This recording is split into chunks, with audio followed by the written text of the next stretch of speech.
समय की संभाल करो। मनुष्य शरीर रूपी समय जा रहा है। अरे गुरु पीर फकीर की सुना करो।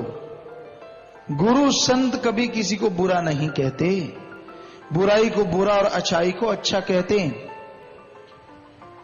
वो परोपकार करते हैं, कभी किसी को जताते नहीं। पर आदमी को तो गैरत होनी चाहिए कि मेरे पे परोपकार हुआ, मैं अपने अल्लाह वाहिगुरु राम को कभी नहीं भूलूंगा। चंद लोगों की बातों में जो आ जाते हैं, उनकी निंदा चुगली में जो आ जाते हैं, वो इंसान नहीं, असल में उनके मां बाप ने उनको जन्म देके ही गुनाह किया होता है।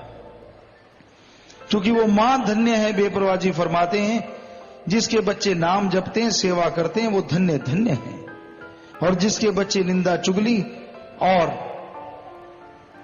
मालिक का नाम नहीं जपते, निंदा चुगली में लगे रहते हैं, उस मां के बेपरवाह साईं जी कहा करते, हमारी जुबान साथ नहीं देती कि बहुत ही बुरा हो।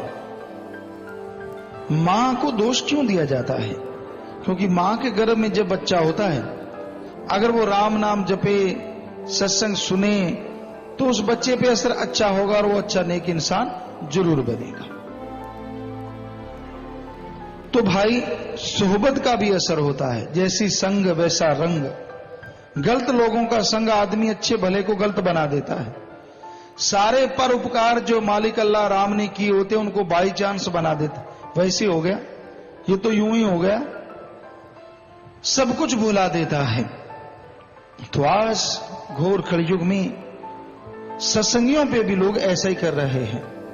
बहुत बातें सुनने को मिलती हैं कि सत्संगी को पटाना है, आ भाई बोल भाई तुझे क्या चाहिए, हम तुझे देंगे, राम नाम छोड़ दे, क्या लेना है अल्लाह मालिक से।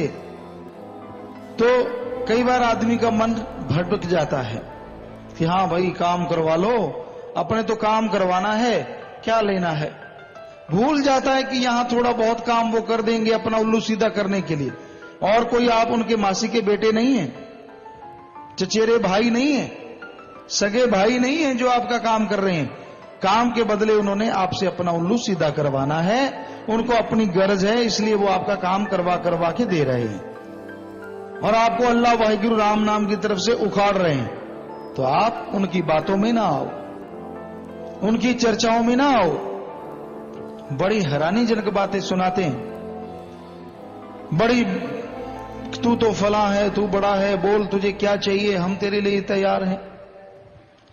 आपस में लड़ा देते हैं, एक को नेता बना देते हैं, दूसरे को कुछ भी नहीं, और आपस में लड़ाई झगड़ा शुरू हो जाता है। तो ये सब प्लानिंग होती है कि अपना उल्लू कैसे सीधा करना है।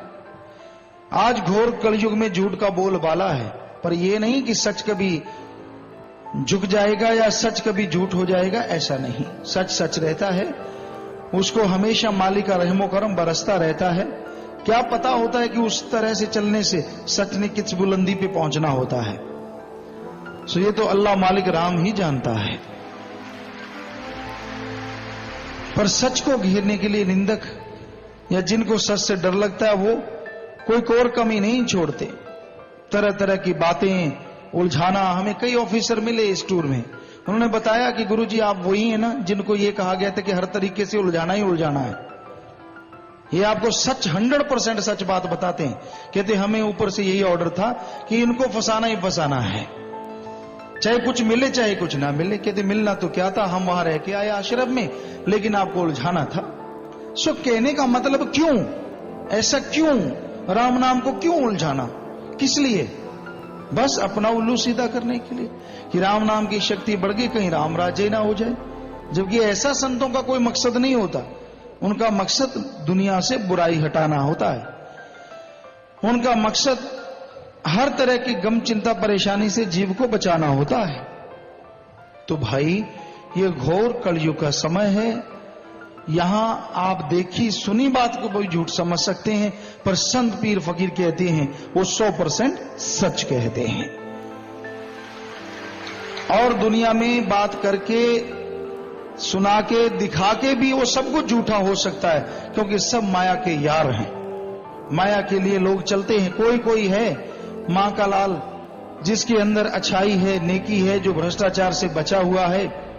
अदरवाइज ज्यादातर लोगों के अंदर आज पैसे ने घर कर रखा है। ठगी, बेईमानी, माया के लिए, अपनी वावा के लिए, अपनी कुर्सी बचाने के लिए, अपनी चारपाई के लिए आदमी किसी भी हद से गिर सकता है। ये हम देख रहे हैं, आपको भी एहसास हो रहा है। तो ऐसी चीजों से बचना है।